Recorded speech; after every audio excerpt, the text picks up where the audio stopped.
Hello નમસ્કાર ગુજરાત. આજે આપણે છીએ અગેન એક ખેડૂત આંદોલનમાં ખેડૂત નેતા સાથે. થોડી વાર પહેલા જ અમે મોરબીના જેતપરમાં હતા. અત્યારે આપણે અહીંયા જસાપરમાં છીએ. ત્યાં પણ એક ખેડૂત આંદોલન ચાલતું હતું. એક સ્ટેજ બનાવેલું હતું. કેટલાય ખેડૂત આગેવાનો ત્યાં આંદોલન ઉપર બેઠા છે. 14મો દિવસ છે. અહીંયા પણ ખેડૂતો છે જે કેટલાય દિવસથી પદયાત્રા ઉપર નીકળ્યા છે.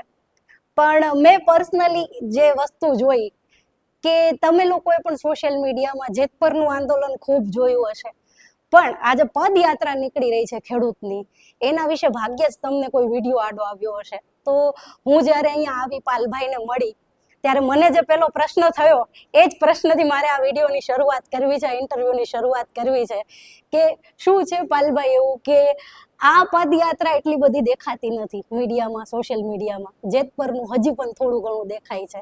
અહીંયા પણ ખેડૂતો જ છે, ત્યાં પણ ખેડૂતો છે, લડાઈ પણ બંનેની સેમ છે. તો આ ભેદભાવ કેમ? નહીં, જો મેં જર્નાલિઝમ કર્યું અને હું નાનું મોટું શું કહે સમજું છું, પીળું પત્રકારત્વ પણ સમજું છું. જર્નાલિસ્ટ એટલે સમાજનો અરીસો, વિસલ બ્લોઅર, જે તમે કહેવું હોય એ કહી શકાય. પણ મહત્ત્વની વસ્તુ એ છે કે અત્યારે ક્યાંક ને ક્યાંક પહેલું કારણ એ છે કે વ્યુઅરશિપ પાછળ જે ભાગે છે. અહીંયા વ્યુઅરશિપ એટલા માટે નથી કે અમારી પાસે સિદ્ધાંત, કાયદાઓ, ગાંધી ચિંધ્યા માર્ગ, અહિંસા, બરાબર છે, શાંતિથી લડાઈ, સંઘર્ષ, જેની અંદર વ્યુઅરશિપ નથી આવવાની. એ એટલે કદાચ નહીં આવતા હોય. અને ઘણા બધા મારી ઉપર પડીકાના આરોપ આવ્યા છે, બરાબર છે. કદાચ ક્યાંકથી પડીકાવાળી પણ વાત હોય, પણ બધાને તો લાગુ ના પડતી હોય, કેટલાકને લાગુ પડતી હોય છે. એટલે એવું પણ હોઈ શકે. એટલે કારણો કેટલાય બધા છે. પણ એમાં હું ક્યાંક એવું માનું છું કે અત્યારે જે રીતે મીડિયા શું, એમાંય ખાસ કરીને સોશિયલ મીડિયા જે વ્યુઅરશિપ પાછળ પાગલ છે, એમાં ક્યાંક ને ક્યાંક જે આગેવાનો છે એ પણ બોલવામાં ઈરાદાપૂર્વક ક્યાંક ને ક્યાંક એવા શબ્દનો પ્રયોજન કરે છે કે જેના કારણે ઓટોમેટિકલી એના વિડીયો વાયરલ થાય. અને યુટ્યુબરો અથવા તો મીડિયા પણ એવું ઈચ્છતું હોય છે. બધાને નથી લાગુ પડતું, મારે વારંવાર ચોખવટ કરવી પડે છે. અમુકને લાગુ પડતું હોય. એટલે આવું થવાના મુખ્ય કારણમાં આવું પણ હોય. બીજું, જેતપરના આંદોલનની અંદર એ આખું બિન રાજકીય છે. અમે પણ સમર્થન જાહેર કર્યું છે. અને એ લોકોની જે વાત છે કે ભાઈ એમાં કોઈ પોલિટિકલ વ્યક્તિ ન આવે એટલે અમે ત્યાં નથી જતા. પણ અમે દરેક વખતે, દરેક વાતમાં, દરેક પહેલી પદયાત્રાની જાહેરાત કરી ત્યારે પણ અમે કહ્યું હતું કે જેતપુર આંદોલનમાં અમે અમારું સમર્થન છે. પછી અત્યાર સુધીમાં જ્યારે મેં ફેસબુક લાઈવ કર્યું અથવા તો મીડિયા બાઇટ આપી, એમાં પણ મેં અમારા તમામ કોંગ્રેસના આગેવાનો, કાર્યકરોને પણ કહ્યું છે કે બિન રાજકીય આંદોલનમાં આપણાથી જે રામસેતુમાં ખિસકોલીનું જે કામ હતું એ કામ આપણાથી થાય એટલું આપણે જેતપર આંદોલનમાં જેટલું પણ આપણાથી થાય એટલું આપણે કરવું. પણ આપણે આગળ જઈ અને ના કરવું. જેવી રીતે અમુક લોકોને ટેવ હોય છે કે ઊભા થયેલા આંદોલનમાં ઉપર આવીને બેસી જવું અને પછી નુકસાન ગમે એટલું થાય, ખેડૂતોને થતું હોય ભલે થાય, આવું આપણે નથી કરવું. એ જેને શોખ છે એ ભલે કરતા હોય. તમારો તો પૂરો સપોર્ટ છે જેતપુરમાં જે આંદોલન ચાલી રહ્યું છે એને, પણ જેતપુરમાં જે આંદોલન કરી રહ્યા છે ખેડૂતોનો સપોર્ટ આ પદયાત્રા કરી રહેલા ખેડૂતોને છે? બેન, જો પરસ્પરની વાત છે આમાં. ગઈકાલે માળિયાથી જ્યારે અમે ટૂંકમાં એન્ટર થયા, માળિયાથી શું કચ્છથી એન્ટર થયા, ત્યારે બહુ બધા લોકો આવ્યા હતા. જેતપર ગામના ખેડૂતો લગભગ 8 થી 10 છોકરાઓ આવ્યા હતા, મને મળ્યા હતા, બરાબર છે. જો સમર્થન ના હોય કેવી રીતે આવે? પછી અમે જ્યારે વ્રજવાણીથી પદયાત્રા ચાલુ કરી તો જેતપરની આજુબાજુના ગામના છોકરાઓ છેક વ્રજવાણી આવ્યા હતા. દાખલા તરીકે વાઘપર છે, વેજલપર છે, ખાખરેચી છે, એની આસપાસના જ ગામો છે, બરાબર છે, ઘોટું છે. તો એ છેક વ્રજવાણી આવ્યા હતા અને એ બધા વચ્ચે વચ્ચે પાછા આવતા જાય છે. એટલે એવું ના કહી શકાય કે જેતપરને આંદોલન ચાલે છે એનું અમને સમર્થન નથી. એમાં ક્યાંક ને ક્યાંક આમાં ઘણીવાર એવું બનતું હોય કે કોંગ્રેસ, અમે જે કરીએ છીએ પદયાત્રા એ સંપૂર્ણ કિસાન કોંગ્રેસ અને કિસાન સંઘર્ષ સમિતિના માધ્યમથી કરીએ છીએ. તો ક્યાંક ને ક્યાંક એવું પણ હોય કે અમુકને છોછ લાગતું હોય એટલે કદાચ નહીં આવતા હોય. તો એવું જરૂરી એ નથી કે બધા જ આવે એવું. બિલકુલ. હવે લાસ્ટ ટાઈમ આપણી જ્યારે વાત થઈ હતી, જ્યારે કિસાનોની ટ્રેક્ટર રેલી યોજાઈ હતી અને જ્યાં કોંગ્રેસની સભા થવાની હતી, હું પણ હાજર હતી. હા. અને જે આખો સીન ક્રિએટ થયો હતો, જે અમુક લોકોએ જે ઉપદ્રવ મચાવ્યો અને ત્યાર પછી એવું કહેવાયું કે ખેડૂત આંદોલન આખું બરબાદ થઈ ગયું, નિષ્ક્રિય કરી દેવામાં આવ્યું. એ પછી તમારા રિએક્શન આખા ગુજરાતે જોયા હતા કે પાલભાઈએ કીધું હતું કે હવે કદાચ હું આગળ ખેડૂતોની લડાઈ નહીં લડી શકું. તો હવે એક મારે પર્સનલી સવાલ એ પૂછવો હતો કે એ પછી તમને અંદરથી એવી કઈ પ્રેરણા થઈ કે ના આ લડાઈ છોડવી તો નથી જ આપણે? ત્યાર પછી હું ત્રીજા દિવસે ઘરે ગયો હતો. અને એ સમય દરમિયાન લગભગ નહીં આવ્યો હોય તો ટૂંકમાં હું ફોનમાં જવાબ નહોતો આપી શકતો, એટલા ફોન આવ્યા. અને મેસેજ હજી મેં પૂરા જોઈ નથી શીખ્યું, વોટ્સઅપના મેસેજ એટલા લોકોના વોટ્સઅપ મેસેજ છે, મેસેન્જરમાં મેસેજ છે. એમાં સૌથી પહેલાં તો પરિવાર ભાઈઓ સાથે, પત્ની એમની સાથે ચર્ચા કર્યા પછી, અને ઘરેથી પણ કાયમી માટે સપોર્ટ જ રહ્યો છે. એમનું જે કહેવું હતું કે અત્યાર સુધી મહેનત કરી છે, છેલ્લા 6 મહિનાથી આખું જે રીતે તમે ઘર બાર મૂકીને આખો જે માહોલ ઊભો કર્યો, યુવાનોને તૈયાર કર્યા, 100 જેટલી સભાઓ કરી, અહીંથી છેક બનાસકાંઠા સુધી, વાવથરા સુધી દોડીને જતા હતા, અને 5 જણા કોઈ આવી અને આખી મહેનત ઉપર પાણી ફેરવે તો એ કેમ ચલાવી લેવાય? એ જે તે સમયે તમારો નિર્ણય છે. કારણ કે મેં નિર્ણયના કારણો પણ કહ્યા હતા. શું કામ ભાઈ એ લોકો હારે ઉપદ્રવ્યો હારે માથાકૂટ નથી કરવી? કારણ કે જો એ કર્યું હોત તો ક્યાંક ને ક્યાંક લાઠીચાર્જ થાય એવી પૂરી શક્યતાઓ હતી. આમ શક્યતાઓને આમ તો નક્કી જ હતું, કારણ કે હું તો બહુ સ્પષ્ટ કહેવાવાળું છું કે અહીંયા ઉપલા લેવલે આખી જે વાત છે, જે લોકો ઘણીવાર કહેતા હોય છે, મને પણ કહે છે કે તમારા નેતા નહીં, ભાજપ અને આપના ટોપ લેવલના નેતાઓ, મને આઈબીના 1-2 મિત્રોએ પણ કહ્યું કે ભલભાઈ આવું એ તો તમે સારો જ નિર્ણય કર્યો, જો તમે આ નિર્ણય ના કર્યો હોત તો લાઠીચાર્જ થવાનો જ હતો. બરાબર છે? એટલે એ લાઠીચાર્જ ન થાય, બીજું ઓર્ડરકાંડ ન થાય, બરાબર છે, એટલા માટે આ નિર્ણય કર્યો. અને આ વાત મેં મારા ઘરે પણ કરી. તો ઘરે પણ કહ્યું કે ના, એ નિર્ણય તમારો સાચો હતો, સારો હતો, પણ આપણે લડાઈ નથી મૂકવી. એટલે સૌથી પહેલાં તો ઘરેથી સપોર્ટ. બીજું, કચ્છમાં એક, હું નામ ભૂલી ગયો, માવજીભાઈ ઢીલા, એણે એક 25 દુહાઓ લખીને મોકલા હતા. એ દુહાઓ વાંચ્યા પછી અને એણે મને ટૂંકમાં ફોન કર્યો કે હું તમને સંભળાવું દુહાઓ શું છે, બરાબર છે. એ જે એણે પાલ 25 કરીને જે દુહાઓ મોકલ્યા, ત્યાર પછી એમ થયું કે ના, લડવું તો જોઈએ, શું કામ મૂકી દેવું જોઈએ? એટલે ત્યાર પછી લાલજીભાઈ સાથે વાત કરી, જિગ્નેશભાઈ સાથે વાત કરી, જયેશભાઈ સાથે વાત કરી, મહેશભાઈ રાજકોટિયા સાથે વાત કરી કે હું વિચારું છું કે કોણથી પદયાત્રા ચાલુ કરીએ, કોણથી દ્વારકા. અને દ્વારકા શું કામ જવું જોઈએ?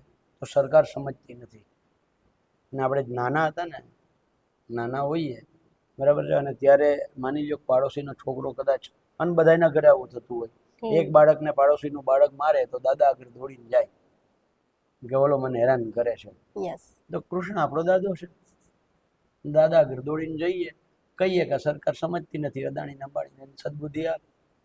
એટલે એ અમારી કોંઢની જે ચર્ચા હતી એ સમય દરમિયાન વ્રજવાણીમાં, એટલે આની પહેલા જ્યારે વ્રજવાણીમાં હેરાન કરતા હતા રિલાયન્સ વાળા, ત્યારે હું ત્યાં ગયો હતો. એટલે એ ખેડૂતોના પાછા ફોન આવ્યા કે પાલભાઈ, એટલે મને તરત લાઈટ થઈ કે વ્રજવાણીથી દ્વારકા. એટલે અમે વ્રજવાણીથી દ્વારકા, કોણ તો અમારું નક્કી હતું. એટલે પહેલી યાત્રા અમે 26 જૂને મારા જન્મદિવસે જ ત્યાંથી ચાલુ કરી, અને આજે 6ઠ્ઠા દિવસે અહીંયા બેઠા છીએ. ગઈકાલે જયેશભાઈ પટેલના જન્મ દિવસે કોણથી પદયાત્રા ચાલુ કરી, અને એ જયેશભાઈને એ લોકો કોણથી આજે શરા પહોંચ્યા છે. અને લગભગ આગળના 4-5 દિવસ પછી વચ્ચે ક્યાં કહીશું ત્યારે લાલજીભાઈનો જન્મદિવસ આવશે. એટલે અમારા બધાના જન્મદિવસ આંદોલનમાં જ પસાર થવાના. એટલે આ પ્રેરણા જે છે એ વાસ્તવમાં એ છે કે ભાઈ માવજીભાઈ ઢીલા, મારા પરિવાર અને હજારો લોકોના મેસેજ, ફોન, એ બધાએ જે કહ્યું એના ઉપરથી એમ થયું કે ના, લડવું તો જોઈએ જ. અને કોકની બદઇરાદાના કારણે આપણી લડાઈ આપણે શું કામ મૂકી દેવી?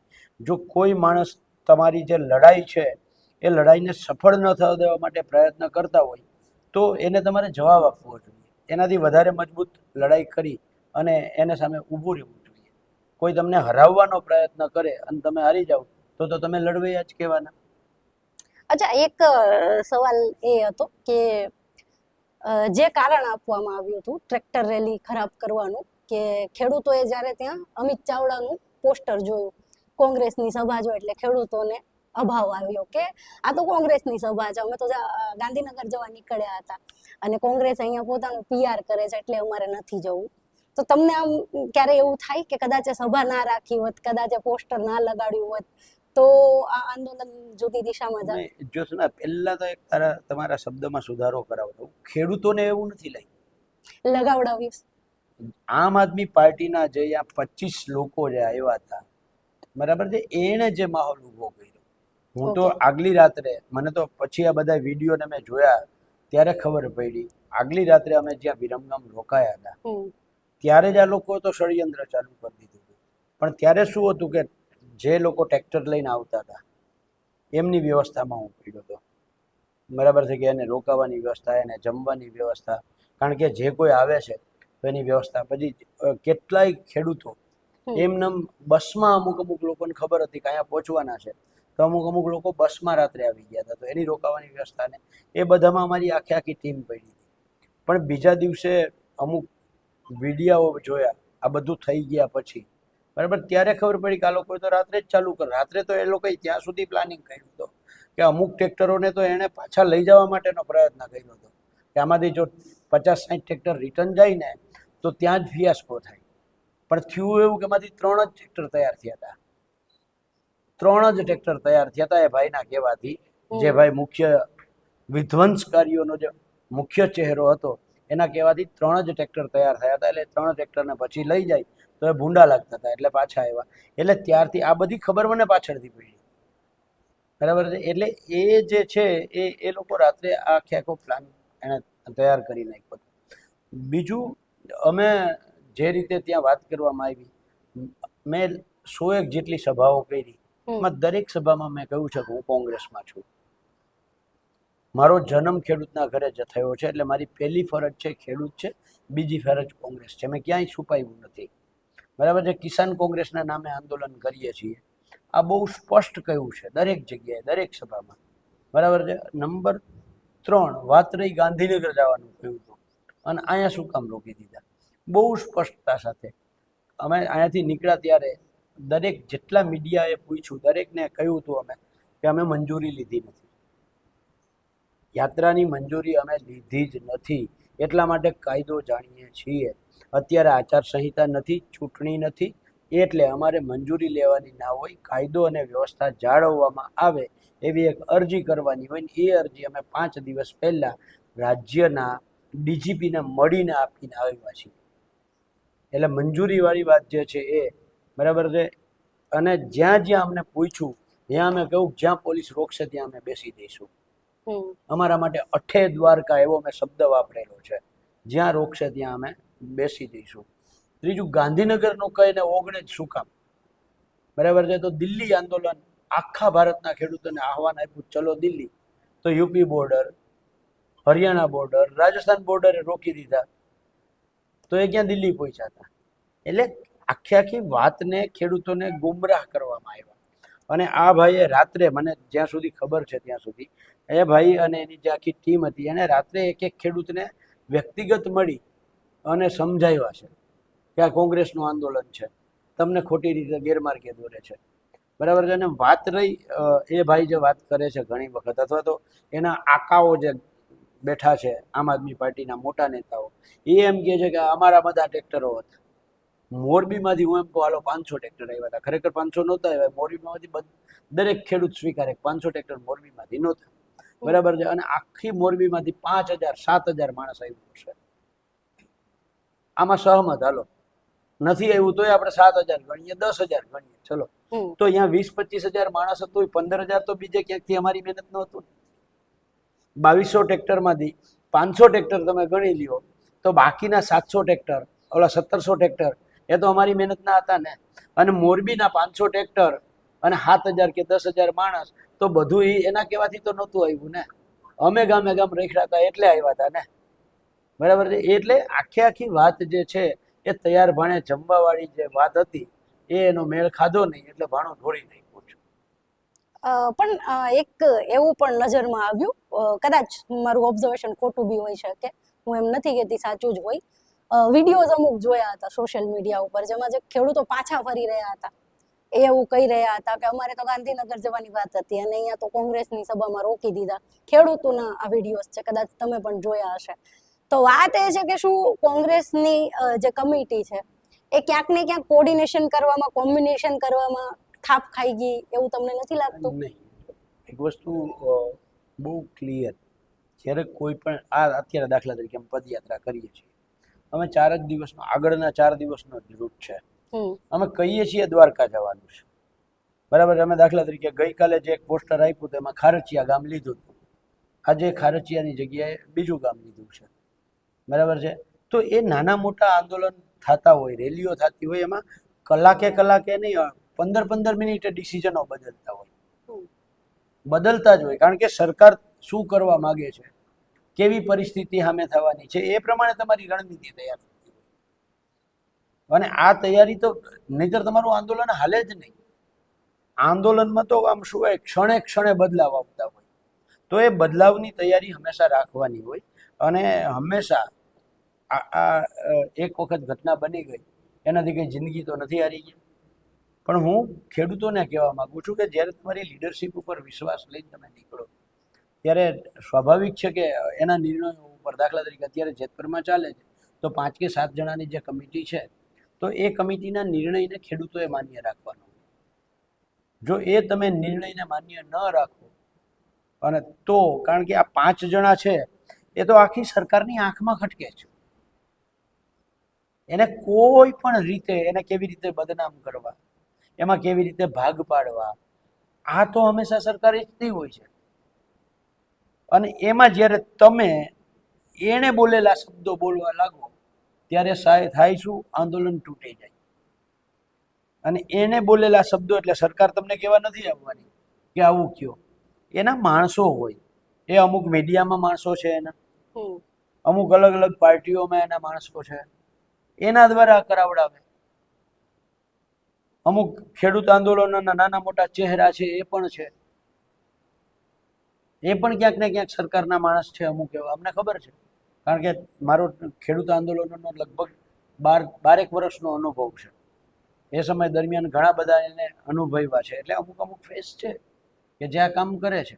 એટલે મહત્વની વસ્તુ એ છે, હું અત્યારે ખાસ જેતપરને ભારદઈને એટલા માટે કહું છું અને આસપાસના ગામોના ખેડૂતોને, આખા ગુજરાતના ખેડૂતોને, કે એ જે 5 ચહેરા છે કે 5 જની કમિટી છે, આ કમિટી ઉપર વિશ્વાસ રાખજો, એના નિર્ણય ઉપર વિશ્વાસ રાખજો ને.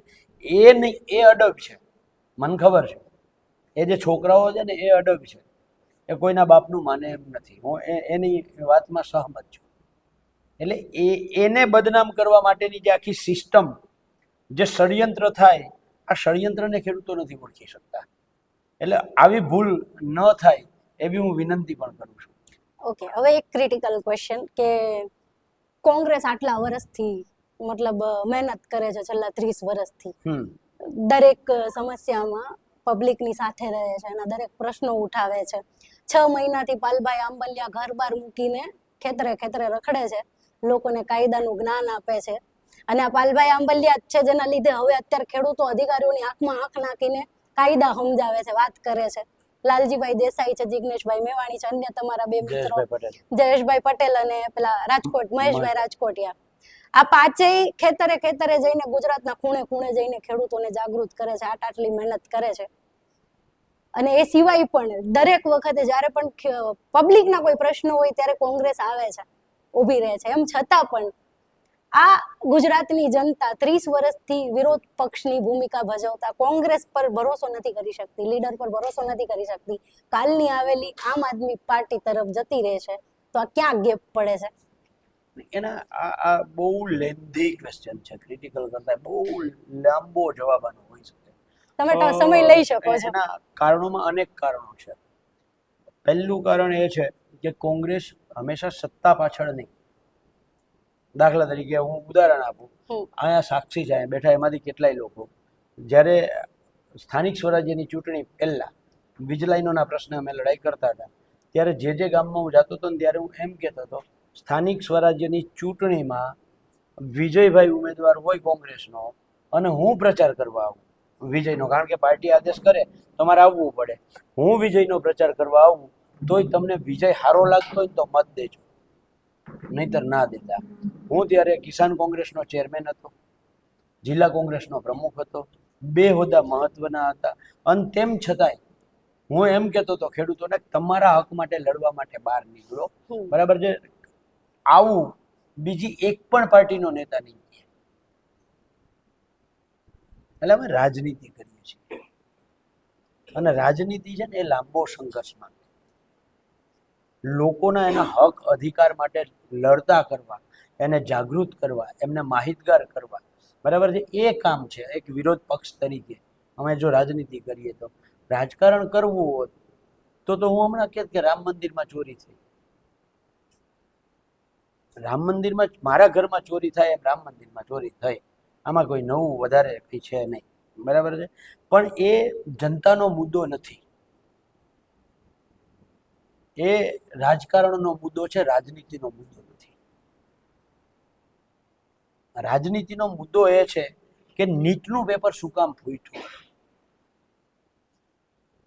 રાજનીતિનો મુદ્દો એ છે કે ગુજરાતના ખેડૂતોની જમીન માપણી જે આડીઅવળી થઈ છે, ભાઈઓમાં વેર જે ઊભા થયા છે, સરકાર રદ શું કામ નથી કરતી. રાજનીતિનો મુદ્દો એ છે કે ગુજરાતમાં 10 ઓગસ્ટ 2020 દિવસથી ગુજરાતમાં પાક વીમા યોજના બંધ છે. અતિવૃષ્ટિ, કમોસમી વરસાદ, વાવાઝોડું આવે તો ગુજરાતના ખેડૂતોને પાકના રક્ષણ માટેની એક પણ યોજના નથી. શું કામ નથી?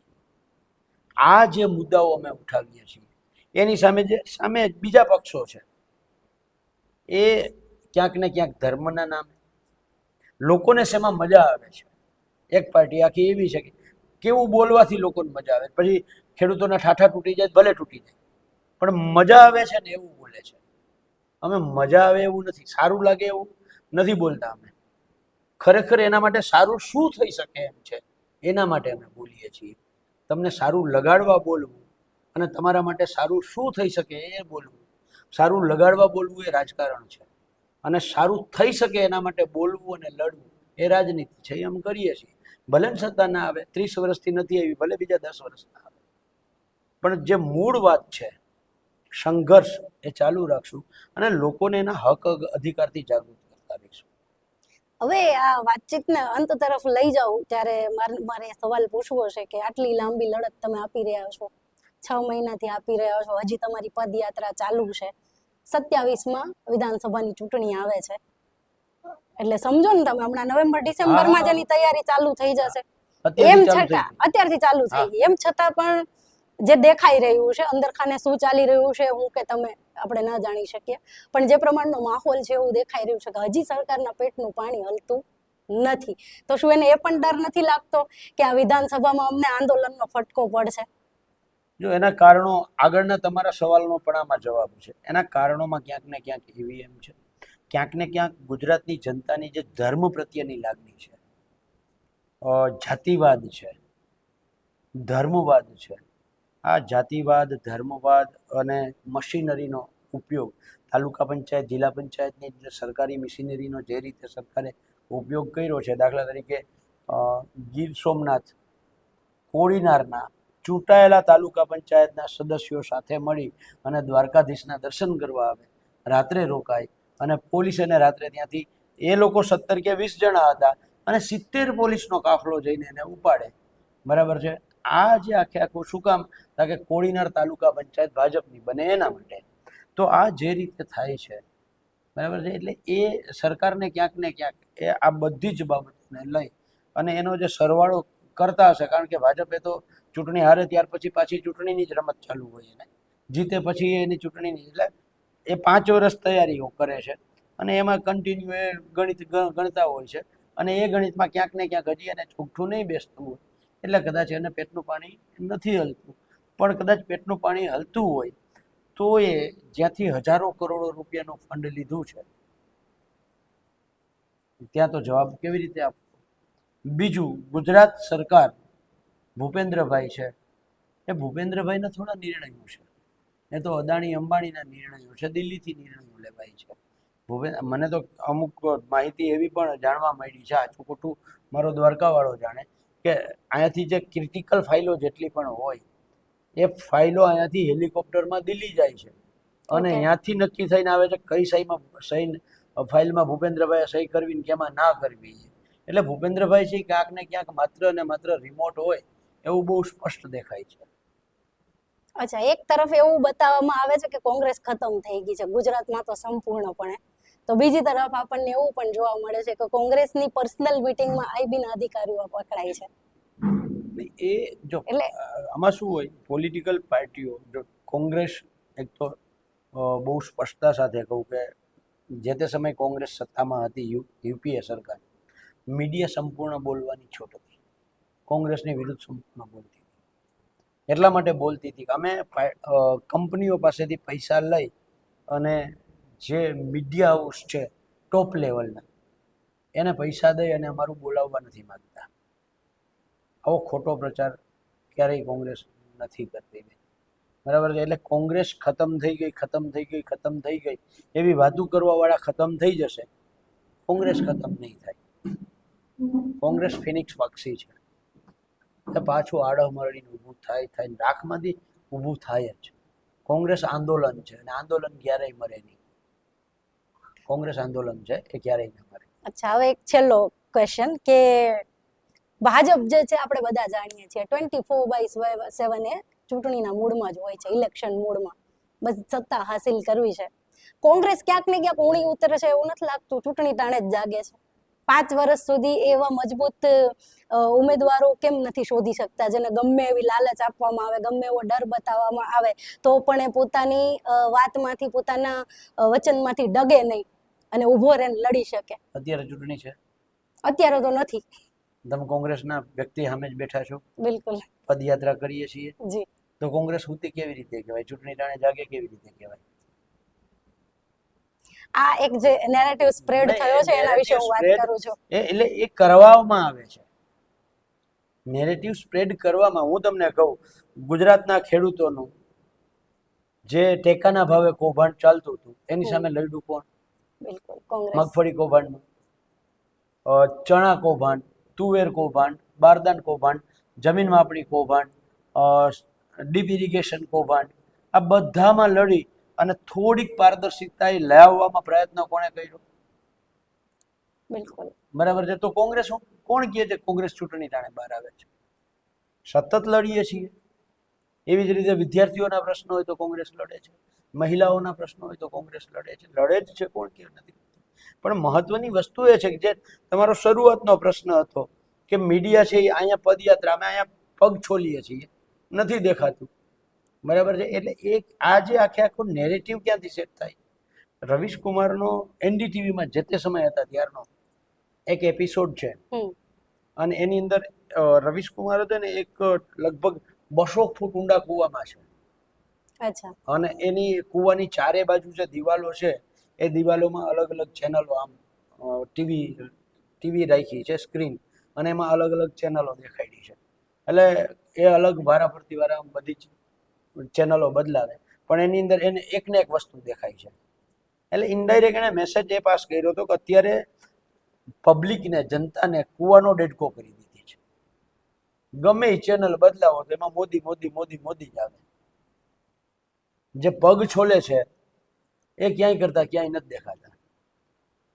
એક પદયાત્રા રાહુલ ગાંધીએ કરી હતી, ત્યારબાદ એમની કહેવાય ને એક છબી જે કરોડો રૂપિયા ખર્ચીને બનાવવામાં આવી હતી એ છબીમાંથી એ બહાર આવી શક્યા. એક પદયાત્રા પાલભાઈ કરી રહ્યા છે, લાલજીભાઈ કરી રહ્યા છે. આશા રાખીએ કે ગુજરાતની જનતા પણ હવે એ નેરેટિવ જે સ્પ્રેડ કરવામાં આવ્યા છે એમાંથી બહાર આવે. અને તને વચ્ચે એક મિનિટ રોકું? બિલકુલ બિલકુલ. મહત્વની વસ્તુ એ છે કે લોકો એમ કહે છે કે કોઈ રાજકારણ નથી જોતું અમારે, એટલે આ જેતપરને લાગુ નથી પડતું, નહીંતર પાછું, કારણ કે એની હારે કોક જોડી દેશે. એટલે પહેલા સ્પષ્ટતા કરું, અત્યાર સુધીમાં જ્યારથી મને બહુ બધા લોકો મેસેજ કરે છે અને હજારો લોકો મેસેજ, પાલભાઈ તમે વ્યક્તિ બહુ સારા પણ તમે કોંગ્રેસમાં છો એ ખરાબ છે, બરાબર છે. એટલે મારે ખાલી એટલું કહેવું છે, બિન રાજકીય કોઈ પણ સત્તા સામેનું કોઈ પણ આંદોલન હોય એ બિન રાજકીય હોય જ નહીં, સંપૂર્ણ રાજકીય જ હોય. સત્તા સામેની તમારી લડાઈ છે આ લડાઈને તમે બિનરાજકીય ગણી જ ના શકો, કારણ કે તમે સત્તાની સામે સંઘર્ષ કરો છો ત્યારે એ બિનરાજકીય હોય જ ના શકે. નંબર 2, વિરોધ પક્ષ વગર અમારે લડવું છે, આ પણ એટલું જ અઘરું છે. વિરોધ પક્ષનું કામ જ એ છે કે જે લોકો લડાઈ કરે છે એને મદદ કરવાની છે. સત્તાની સામે લડતા તમામ લોકો એને મદદ કરવાનું કામ વિરોધ પક્ષનું છે, અને આ જ રાજનીતિ છે. બરાબર છે. એટલે લોકોનો જે આ એક જે વાત કરતી હતી એમાંથી મને યાદ આવ્યું કે જે આ માનસિકતા છે ને, આ માનસિકતા બદલાવવાની જરૂર છે. બિલકુલ. કન્ટિન્યુ. યસ, આજ મારો મેસેજ હતો જે તમે પૂરો કરી દીધો કે આપણે જે વાત કરીએ છીએ કે વિરોધ પક્ષ દેખાતો નથી, પણ વાત એ છે કે આપણી નજર ત્યાં નથી, અથવા તો જેને ત્યાં નજર રાખવાની છે, આઈ મીન જે કેમેરા રાખવાના છે એના કેમેરા ત્યાં નથી. શું કામ નથી એ મારે કહેવાની જરૂર નથી. તો વિરોધ પક્ષ પણ છે, વિરોધ પક્ષની લડાઈ પણ લગાતાર ચાલે છે. આપણી ત્યાં નજર ના હોય, આપણી સમજ ના હોય એ વાત અલગ છે.